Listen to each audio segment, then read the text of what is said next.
Dobar dan, došli smo na suđenje gospodinu Miki. Prvo ćemo čuti uvodnu riječ tužitelja.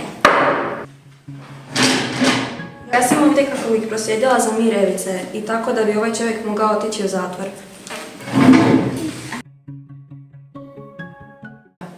Sada ćemo čuti uvodnu riječ branitelja. Miku treba biti oslobođen zato što je jako volio Evicu i svima se hvalio s njom. Bila je njegova međinica zato što mu je jako žao što ju je isukao. Nije znao što radi jer mu je vino pomutilo Uvijek joj je kupovao kartunicu slastiša jer se ona jako veselila slastišima.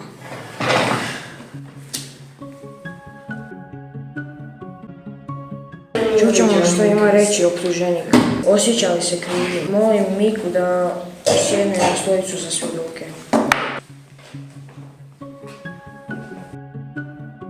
Poštovani sude, nisam zločinac nego slomljen čovjek.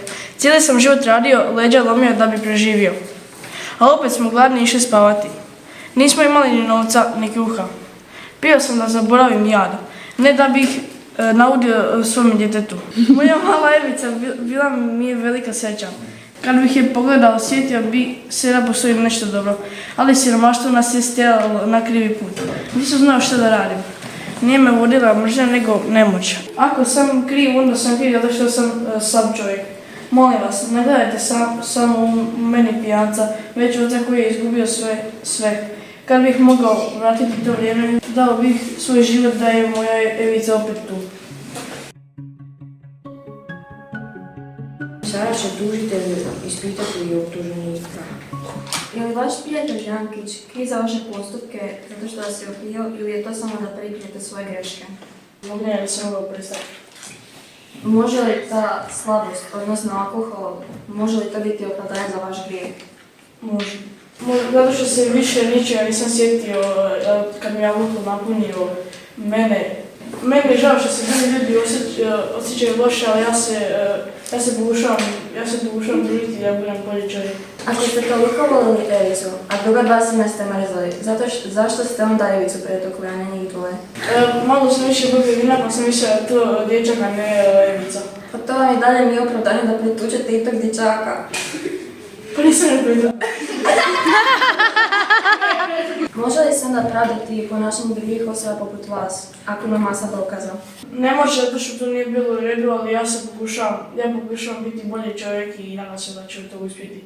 Ali dalje ste ju ubili, nema tu nikakve pomoći, ne može se vratiti, napravili ste ovo za što vi niste. Pa ja se ne sjećam da sam to napravio, ja sam malo više popio, ali slučajno se to desilo, iz slučajnosti. Ako vi niste krivi za taj zločin, ko je on? Prigovor! Zašto terate na priznanje? Sad je vrijeme da obrana ispita svjedoka. Si se napio.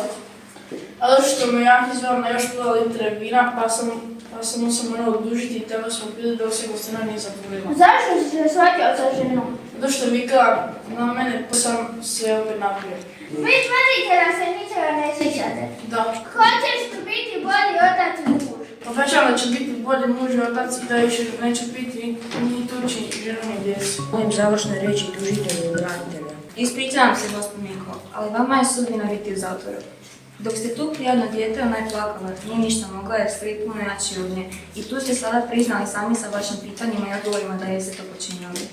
Cijenjeni sude, Mika je obećao da će se popraviti i jako mu je žao što se je napio i na smrt isukao Evicu. Obećao da više neće piti i da će pomagati ženi i djeci i donositi će zarađen novac kući. Zato bih vas molio da ga oslobodite optužbe jer je porevan ženi i djeci. Gospodine suče, poruka je glasala da je gospodin Mika nevin. Nakon glasanja Mika se oslobađa iz krivnje.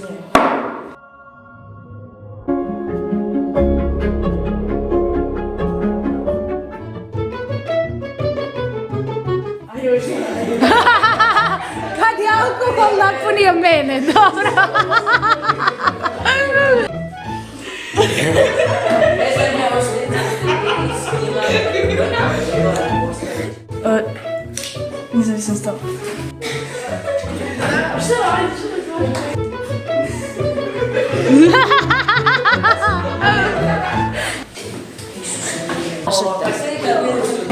Pa ne, kad me niko nita što ne pusti.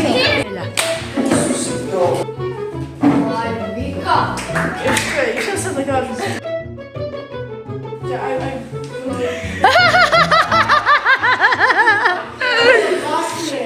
Kako? Cijelo pitanje ponovim. Vaše ponašanje je ugrozilo ime Velegrad, njegove stanovnike. Kako se osjećate oko toga? Loše je što sam to napravio. A ti se braniš da si nevina, ne da te okrive tim. Da ne ubiješ nekog, mate, čujemo te. Zašto ste onda Ivicu pretukli, a ne njih dvoje? Bila mi je pri ruci. Pa nemoj govorit, bila mi je pri ruci. Trebamo da nije. A to je bio Prigovor!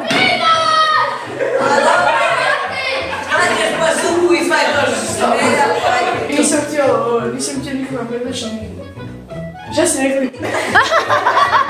Zaboravio sam.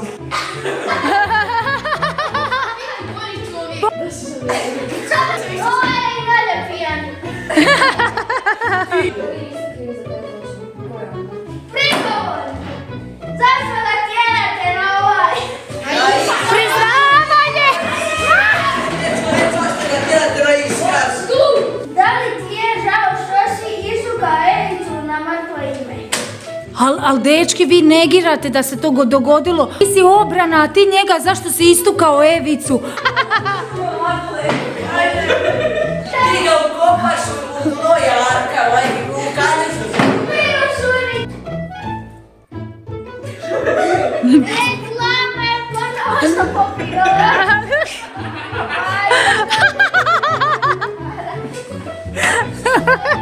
I glupi Čekićem.